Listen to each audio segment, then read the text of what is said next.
오늘은 함께 모이는 그리스도인이라는 말씀의 제목으로 주의 말씀 함께 나눠보고자 합니다. 이제 갓 그리스도인이 된 한 사람에게 친구가 묻습니다. 내가 그리스도인이 되었다는 얘기를 들었어. 정말이니? 그래, 맞아, 내가 그리스도인이 되었어. 그럼 예수 그리스도에 대해서 잘 알겠군. 내가 몇 가지 물어볼게.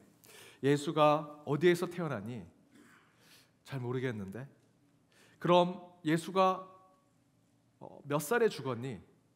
그것도 잘 모르겠는데. 그럼 예수가 설교는 몇 번을 했니?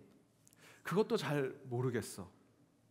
아니, 그리스도인이 되었다고 하면서 정말 그리스도에 대해서 이렇게 알지 못하면서 어떻게 그리스도인이 되었다라고 얘기할 수 있겠니? 그러자 그 그리스도인이 된 그 친구가 이렇게 얘기합니다. 자네 말이 맞아. 사실 나는 그리스도인이 되었지만 예수에 대해서 아는 것은 너무 없어서 부끄럽네. 하지만 한 가지는 내가 분명히 알고 있지. 나는 3년 전까지는 술주정뱅이였어. 빚도 많아서 늘 쫓겨다녔지. 매일 밤 술에 취해 내 가정은 나 때문에 공포 속에 보냈고 내 아내와 내 자녀들은 내가 저녁에 들어오는 것을 가장 무서워했어. 하지만 내가 예수 그리스도를 만났고 그리스도인이 되었네. 그 후로 나는 술도 끊었고 빚도 다 갚았어. 다시 가정에 아빠 노릇, 남편 노릇 잘하게 되었고 이제는 아이들이 아빠 오기를 목파져라 기다리고 있네. 이게 모두 예수 그리스도가 내게 주신 것이네. 다른 것은 모르지만 내가 만난 예수 그리스도 때문에 나는 변했고 내가 만나는 모든 것도 변하게 되었네. 나는 그렇게 그리스도인이 되었네. 지금 이곳에도 이와 비슷한 간증과 고백을 하실 분들이 계시리라 생각이 듭니다. 먼저 이 단에 서 있는 저부터 사실 이 이야기가 다른 사람의 간증이 아니라 제 이야기, 제 간증과 비슷하다고 말씀드리고 싶습니다. 기억하실지는 모르겠지만 제가 연동교회 첫 설교 때 이런 간증을 했습니다. 제가 대학 때 주로 놀던 곳이 대학로였습니다. 특별히 대학로 노터리, 해화동 노터리에 보헤미안 커피숍이 있었습니다. 혹시 그 시대에 계셨던 분들 기억하실지 모르겠습니다. 제가 인터넷을 찾아보니까 그 사장님이 지금 강릉에 가 계시대요. 거기서 지금 커피 이렇게 로스팅하면서. 근데 그때부터 다르셨습니다. 벌써 거의 30년, 25년 정도 된 때인데요. 그때 그 커피 마시면 신청곡 조그만 쪽지에 쓰면 신청곡을 LP판으로 틀어주셨습니다. 그곳에서 커피 마시고 신청곡 듣고 그 밑에 내려가면 금문이라는 중국 식당이 있습니다. 지금도 있습니다. 그곳에서 자장면 먹고 마로니에 공원 가가지고 산책하는 것이 제 대학로 와서 가졌던 루틴 중에 하나였습니다. 그런데 제가 그렇게 이곳에 해화동 또 대학로 곳곳을 돌아다니면서 어디에 뭐가 있는지는 잘 아는데요. 죄송한 얘기지만 연동교회는 어디 있었는지 몰랐습니다. 대신에 술집은 어디 있고 어느 맥주집의 안주가 싸다 그런 건 다 꿰고 있었습니다. 대학로나 학교 올 때 빨리 오려고 4호선 해화역에 내려서 학교를 가고 대학로에 사람을 만났습니다. 갈 때는 4호선을 탈 수 없었습니다. 막차가 없어서. 그러면 항상 종로 5가에 와야 했습니다. 종로 5가역까지. 그때는 국철이라고 얘기했는데요. 그래도 국철은 새벽까지 있었습니다. 근데 제정신으로 가지 못하죠. 막차를 탄다는 이유가 뭐겠습니까? 비틀비틀 거리면서 이 길을 가는데 와도 보니까 옆에 교회가 있습니다.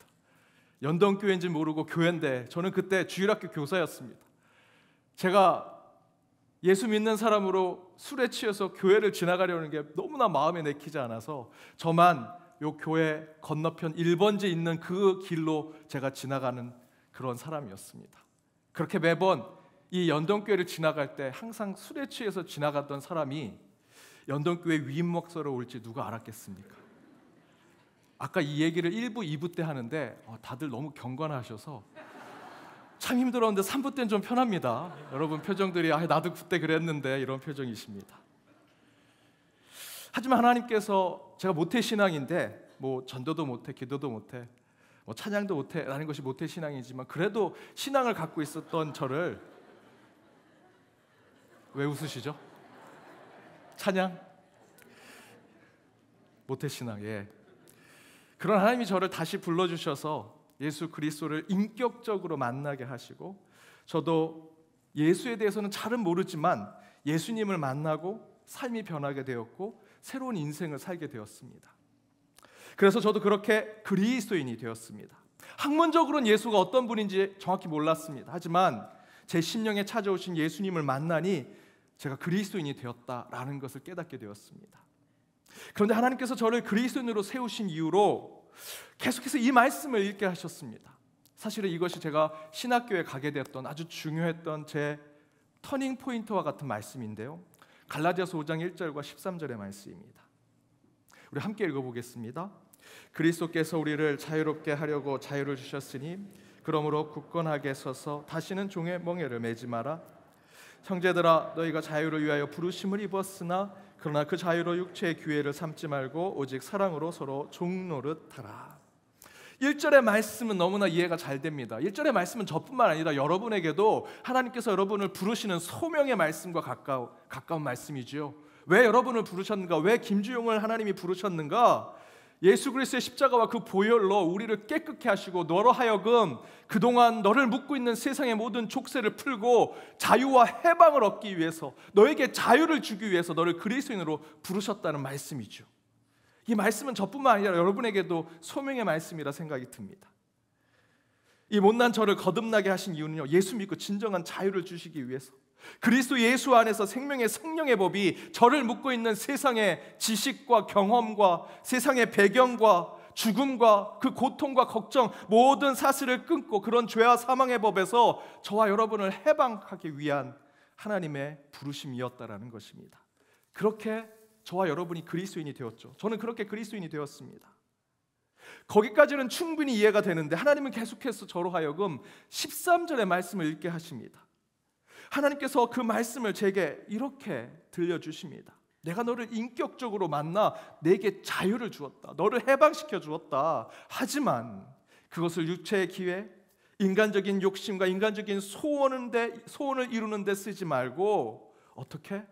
오직 사랑으로 서로 종노릇하는 곳에 사용해라. 저는 제가 예수 만나서 주님 안에서 자유와 해방을 얻고 내 구원을 이루는 것이라 생각을 했습니다.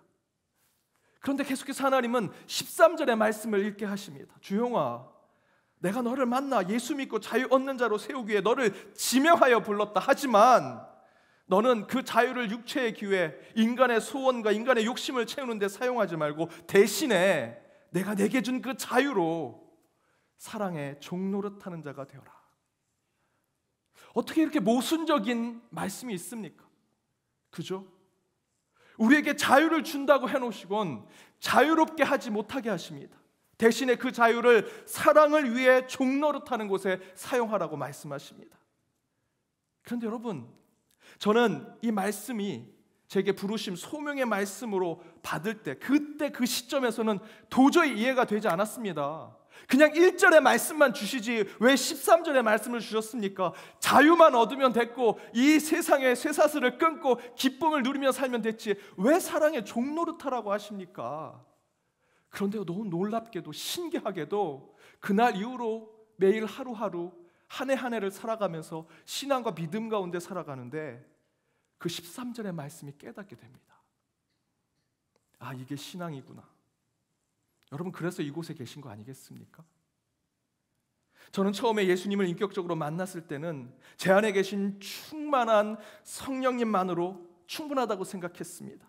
나를 위해 이 땅에 오신 하나님, 나를 위해 십자가에 달려 죽으신 예수님, 나를 위해 죽은 권세 이기시고 부활하신 나의 주님, 나를 위해 보내주신 나를 돕는 자 되신 성령 하나님, 나를 위해 그 모든 것을 주시는 하나님의 섭리하심에 제가 변화되었다, 나만이 변화되었다라고 생각했습니다. 그래서 그렇게 받은 복음의 자유는 나를 위한 것이라 생각했죠. 그런데 하나님을 인격적으로 만나고 성령을 체험한 후에 세상의 어떤 철학과 사상, 학문과 이론에 묶이지 않냐고 영적인 자유를 가진 자가 되고 보니 이 말씀이 오히려 제 심중을 더욱더 강하게 지키게 되었습니다. 13절 말씀 다시 한번 읽어보겠습니다. 형제들아, 너희가 자유를 위하여 부르심을 입었으나 그러나 그 자유로 육체의 기회를 삼지 말고 오직 사랑으로 서로 종노릇하라. 여러분, 예수 만나시고 인격적인 성령 하나님 만나시고 자유를 얻으셨죠. 그 십자가가 두렵고 무서운 것이 아니라 그 십자가와 주의 보혈이 나를 깨끗게 하고 내가 자유와 해방을 얻도록 세상에 질질 끌려오는 그 족쇄를 끊고 여러분 복음으로 살게 되셨잖아요. 그런데 그곳이 끝나는 것이 아니라 13절의 말씀대로 그러나 너희들이 그렇게 그리스도인이 된 것은 이제 사랑의 종노릇하기 위함이다 라고 하나님이 우리를 다시 부르신다는 것입니다.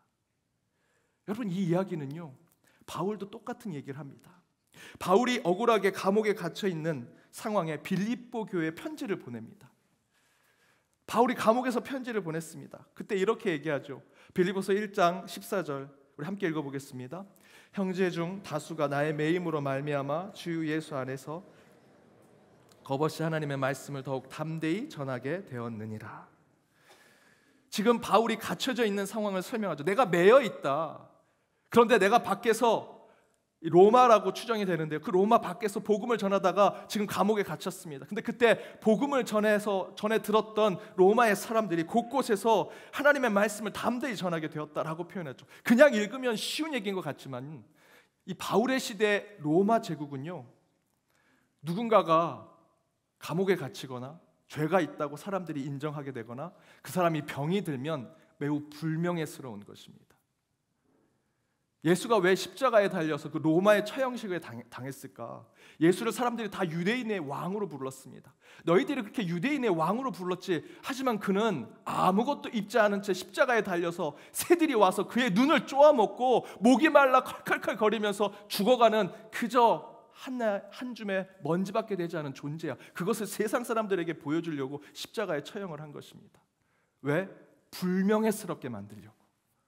지금 바울도 감옥에 갇혀 있는 것은 매우 불명예스러운 것입니다. 로마 제국의 문화 속에서는 감옥에 갇히면 이미 그의 모든 명예는 땅에 떨어진 것이죠. 누가 그를 신뢰하겠습니까?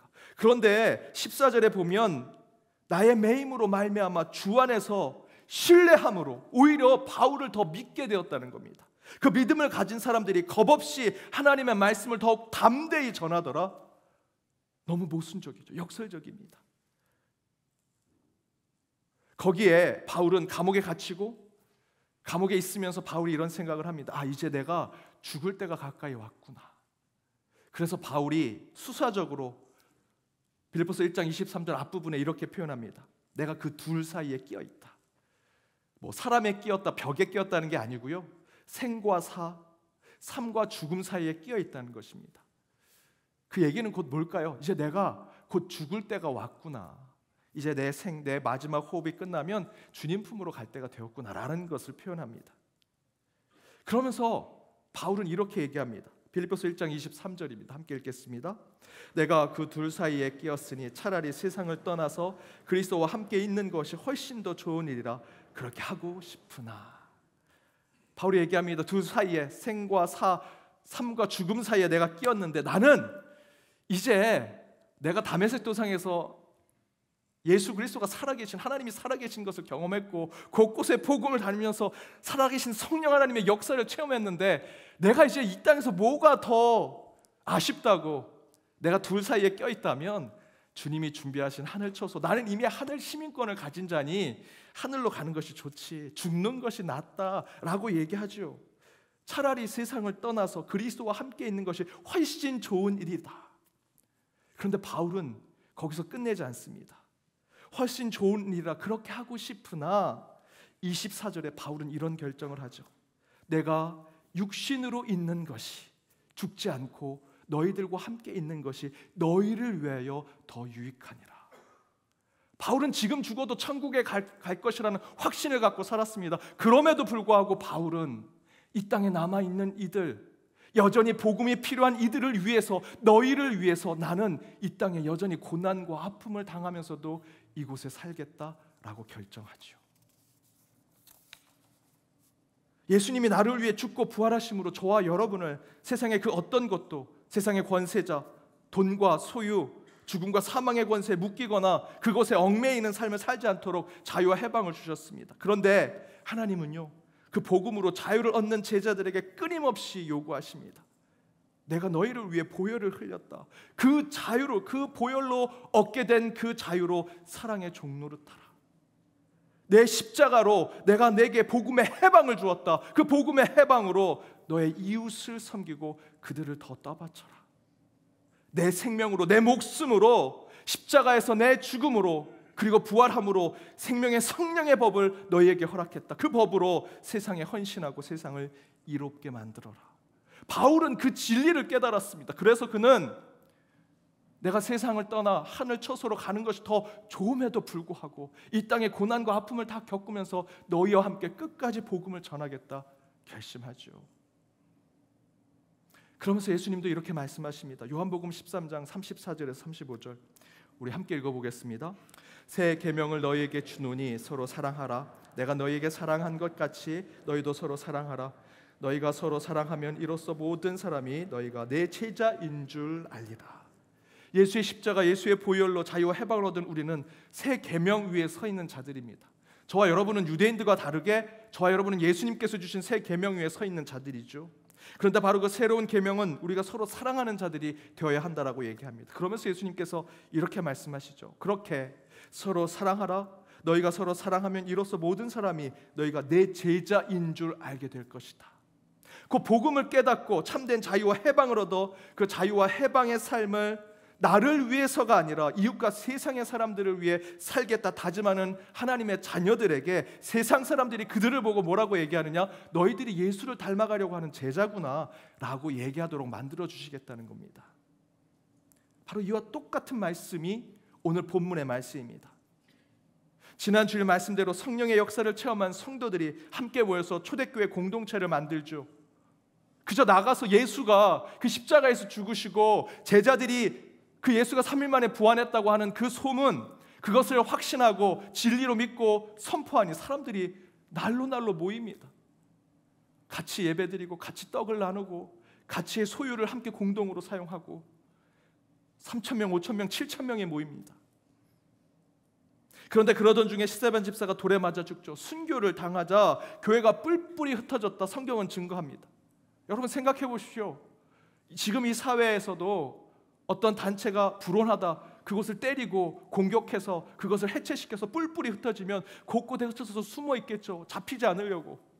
그런데 사도행전 8장 이후의 역사를 보면요, 그렇게 복음을 가졌던 사람들이 스데반의 순교 이후에 뿔뿔이 흩어졌지만 그것이 부정적인 의미가 아니었습니다. 흩어져서 그들은 복음을 전하더라는 것이죠. 사도행전 8장 4절처럼 복음을 품고 성령으로 흩어진 사람들이 도리어 곳곳을 다니면서 주의 복음을 전합니다. 그에 대한 징조로 오늘 본문 19절 20절에서 베니게, 구브로, 안디옥, 다른 도시, 다른 문화, 다른 역사를 가진 곳곳에서 주의 복음을 전하고요. 또 20절의 말씀에 보니 유대인뿐만 아니라 헬라인, 다른 인종에게도 복음을 전하기 시작합니다. 그 가운데 초대교회 지도자였던 바울과 바나바가 안디옥 교회에 와서 1년 동안 말씀을 가르쳤다라고 증거하는데, 그러자 어떤 일이 벌어졌습니까? 예수를 따르는 제자들이 날로 늘어났습니다. 그리고 성경은 이렇게 증거합니다. 우리 26절 우리 안디옥부터 다시 읽겠습니다. 안디옥에 데리고 와서 둘이 교회에 1년간 모여 있어 큰 무리를 가르쳤고 제자들이 안디옥에서 비로소 그리스도인이라 일컬음을 받게 되었더라. 여기서 저와 여러분이 놓치지 말아야 할 것은 그들이 언제 그리스도인으로 부름을 받게 되었냐라는 것입니다. 그 당당했던, 그래서 담대하게 복음을 전하다가 돌에 맞아 순교한 스데반 집사, 야, 그 집사 너무 대단하지 않냐? 야, 이 스데반 집사를 열사로 만들어서 우리 동상도 세우고 이제 그를 그리스도인이라고 부르자. 성경에 그렇게 기록되어 있습니까? 아니요, 그렇게 되어 있지 않습니다. 또한 복음의 신비를 깨닫고 핍박자에서 전도자로, 복음의 회방자에서 복음의 선포자로 회심한 위대한 사도인 바울에게, 바울이 곳곳에 교회도 많이 짓고 또 복음도 많이 전했으니 우리 바울만큼은 그리스도인이라고 부르자라고 호칭을 사용했습니까? 성경 어디에도 바울에게 그리스도인이라 사용했다는 표현 나오지 않습니다. 그럼 언제 그리스도인, 크리스찬, 예수를 닮고자 하는 제자들이다라고 하는 호칭을 사용했습니까? 가장 먼저 성경에서 그리스도인이라고 사용했던 표현은 바로 오늘 읽은 사도행전 11장 26절의 말씀입니다. 그 표현대로 흩어진 성령의 사람들이 복음을 전하고 하늘의 교제를 함께 나누면서 하나님 나라 공동체를 세워가는 안디옥 교회에 큰 무리들이 모여 있는 것을 보고 하나님이 너희가 그리스도인이다, 대주교가 교황이 너희가 그리스도인이다 한 것이 아니고요, 성경대로 보십시오. 세상 사람들이 그들을 보고 그리스도인이라고 불렀습니다. 한 개인이 아니라 복음을 듣고 성령의 내주하심을 고백하는 큰 무리를 향해 세상 사람들이 그리스도인이라고 불렀다라는 것은 지금 우리 이 시대에 저와 여러분이 기억해야 될 하나님의 메시지입니다. 우리 교회는 올해 새로운 만남을 이루는 교회라는 비전을 가지고 있습니다. 먼저 하나님을 만나야겠다 말씀드렸죠. 그러기 위해서는 실존적 기도자가 되셔야 한다. 홀로 따로 단독자가 되어서 하나님께 기도하는 자가 되셔야 하고요, 목숨과 생명을 내어놓으면서 기도할 때 분이엘, 하나님을 대면하는 신앙을 갖게 될 것이라 말씀드렸습니다. 지난 주일은 코로나 이후로 새롭게 찾아오는 새로운 시대에 새로운 공간, 새로운 교회의 공간, 새로운 교회의 방향, 새로운 교회의 정체성, 새로운 교회의 생각과 비전을 가지고 바뀌어가는 세상을 오히려 이끌어가는 교회가 되어야 한다. 그러면서 세 가지를 여러분께 말씀드렸죠. 그린 처치, 녹색 교회, 하이브리드 교회, 올라운드 처치가 되는 그런 교회가 되자 말씀드렸습니다. 그리고 오늘은 그 마지막 시간으로 우리가 참된 그리스도인이 되기 위해서는 우리가 함께 만나야 된다. 그리스도인이 되는 것은 같이 삶을 나누고 신앙을 나누는 곳이 되어야 한다는 것입니다. 바로 그때 복음 때문에, 성령 때문에, 하나님 때문에 모이고 함께하며 같이 우리의 신앙을 나눌 때 세상 사람들이 우리를 보고 오늘 본문처럼 우리를 다르게 볼 것이고 우리를 다르게 여길 것이다 라는 것이죠. 그리스도인이라는 것은 목사 몇 명, 장로 몇 명, 신학자들 몇 명 모여서 그리스도인이 되는 것이 아닙니다. 오늘 본문처럼 복음을 사모하는 큰 무리가 함께 모인 그들을 향해 그리스도인이라 불림을 받게 되는 것이죠. 그리스도인이라는 것은 구별된 자라는 뜻입니다. 목사라서, 장로라서, 교회 직분이 있어서 신학을 공부해서 성경적 지식이 많아서 그리스도인이 되는 것 또는 구별된 자가 되는 것이 아니라 복음 아래 성령 때문에 함께 모여서 뜨겁게 찬양하고 예배하고 함께 모이는 그곳에서 이제 우리가 자유를 얻었으나 그 자유를 사랑을 위해 사용하자라고 하는 사람들의 모임이 그리스도인이라는 것이죠. 지금 이 자리에 있는 연동교회 위임 목사인 김주영 목사만이 그리스도인이 아니라 말씀을 사모하고 성령을 소망하는 이 자리에 있는 여러분 모두가 그리스도인이십니다. 이렇게 그리스도인이라는 이름으로 불림을 받게 되는 것은 나 한 사람이 잘해서 되는 것이 아니라 우리가 함께 잘하고 우리 공동체가 함께 주의 뜻을 드러낼 때 세상 사람들이 우리를 보고 그리스도인이다라고 부르게 된다는 것이죠. 안디옥 교회처럼 저와 여러분이 그리스도인이라 불림을 받기 위해서는요, 나 그리스도인입니다, 여러분 종교란에 그리스도인, 기독교인이라고 쓰는 것이 중요한 것이 아니라 세상 사람들이 보고 야, 저 교회 다니는 사람들은 정말 그리스도인이구나, 예수 닮은 사람들이구나 라는 모습을 보여줘야 한다는 것입니다. 유럽의 한 주교가 남미 오지 선교지를 방문했습니다. 수백 년 전 초기 선교 때 그 작은 원주민의 마을이 기독교화 됐습니다. 복음화가 됐습니다. 그래서 그곳에 유럽에 있는 대주교가 찾아갑니다. 그런데 그 원주민들이 그 대주교를 만나자마자 이렇게 인사합니다. 너도 크리스찬, 나도 크리스찬, 우리 모두 크리스찬. 그게 그 오지 마을의 인사였습니다. 그 인사를 듣고 대주교가 기분이 상했습니다. 이 사람들이 내가 내 땅이랑 다른 선교지에도 어마어마한 교구를 가지고 있고 내 밑에 신부들만 몇백 명인데 나한테 너도 크리스찬, 나도 크리스찬, 우리 모두 크리스찬? 그런 인사가 어딨어? 괘씸하게 생각했지만 마음을 가라앉히고 그 마을을 다시 돌아보게 되었습니다. 마을을 돌아보던 중에 오지마을 그 중간에 교회가 있는데 사람들이 그 교회를 들려서 기도하고 가는 것 같은데 10초도 안 돼서 교회를 들어갔다 나옵니다. 뭐 하는 거냐고 물어봤더니 기도하러 갔다 나오는 거랍니다. 아니, 기도하는데 10초도 안 하고 기도하냐고. 너희들 주님이 가르쳐 주신 기도 주기도문 모르냐고. 그랬더니 그 마을의 추장이 우리는 주기도문을 모릅니다. 대신에 우리는 지금까지 이렇게 기도하고 있습니다. 하늘을 보면서 당신도 셋, 우리도 셋, 우리를 어여삐 여겨주소서. 예전에 선교사가 그곳에 와서 삼위일체 하나님을 가르쳐 주셨습니다. 그래서 그 삼위일체 하나님을 당신도 셋, 우리 마을도 많이 있는 사람들 우리도 셋 우리를 어여삐 여겨주셔서 나만을 위한 기도가 아니라 삼위일체 하나님도 함께 공동체로 하나님이 계시니 우리 마을에도 나만을 위한 기도가 아닌 우리 마을의 사람들도 다 불쌍히 여겨주시고 복을 내려주십시오라는 기도를 하는 것이었죠. 그 얘기를 듣고 이 주교가 깜짝 놀라서 당장 그 기도는 때려치고 지금부터 주기도문을 외우기 시작하라고 밑에 있는 신부들을 시켜서 그 마을에 있는 사람들에게 주기도문을 다 외우게 시킵니다. 그리고 1년이 지났습니다. 다시 그 선교지에 순방을 하러 온 그 주교가 그 오지 마을은 들리지 않는데 그 주교가 지나가는 것을 보고 배를 타고 부랴부랴 그 주교 앞에 찾아옵니다. 그리고 그 추장이 그 앞에 무릎을 꿇고 얘기합니다. 주교님, 작년에 그 제대로 된 주기도문을 가르쳐 주셨는데 저희가 1년 동안 그 기도를 하다가 한두 사람씩 그 주기도문을 잊어버리기 시작하면서 이젠 아무도 주기도문을 하지 못하게 되었습니다. 그래서 우리는 아무도 기도하지 않게 되었고요. 그래서 이 마을엔 갈등이 생기고 반목이 생기고 다투고 싸우는 마을이 되었습니다. 다시 우리에게 기도하는 법을 가르쳐 주세요. 주기도문을 가르쳐 주십시오 라고 얘기합니다. 그러자 주교가 마음으로 가슴을 치고 땅을 치고 통회하고 회개하는 마음을 갖고 내가 잘못했구나 하나님 저를 용서해 주십시오 라고 기도하고 그 오지마을 추장에게 다시 이렇게 기도를 가르쳐 줍니다. 당신도 셋 우리도 셋 우리를 어여삐 여겨 주소서. 여러분 열심히 기도해서 하나님 저를 구원시켜 주셨군요. 그리고 여러분 주변에 99명이 지옥에 가면 여러분의 기도가 행복하시겠습니까? 여러분 기도도 우리가 함께 하는 것입니다.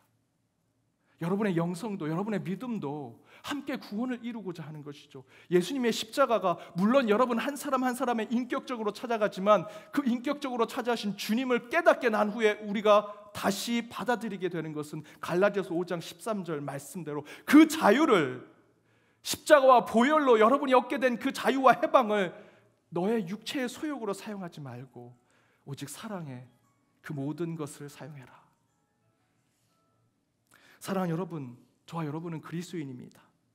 유명한 목사, 잘 알려진 교회, 대형 교회 그곳에 출석하는 사람들만 그리스도인이 아니라 복음을 사모하고 성령을 소망하는 어느 누구든 함께 모여 기도하고 같이 뜨겁게 찬양하고 기도하며 신앙을 나누는 그 공동체가 있다면 하나님은 세상 사람을 통해 구별된 저와 여러분을 그리스도인이라 부르게 하실 것입니다. 우리는 함께 해서 그리스도인인 것입니다. 우리가 같이 모여 있어서 그리스도인인 것입니다. 그렇게 함께 같이 모여 그리스도인이 되어 올 한 해도 더욱더 만남의 축복이 있는 저와 여러분의 삶이 되기를 주님의 이름으로 축복합니다. 이 시간 함께 찬양하며 결단하며 나아가기 원합니다. 저와 여러분 안에 예수 그리스도가 계십니다. 우리의 죽음도 유익합니다. 그럼에도 불구하고 하나님께서 저와 여러분에게 그 자유와 해방을 우리만 누리지 않게 하시고 세상의 이웃과 세상의 모든 곳곳에 함께 나누길 원하십니다. 나의 왕, 나의 노래, 나의 평화 되신 그 하나님을 결단하며 나아가는 이 시간이 되기를 간절히 바랍니다. 함께 찬양하시겠습니다.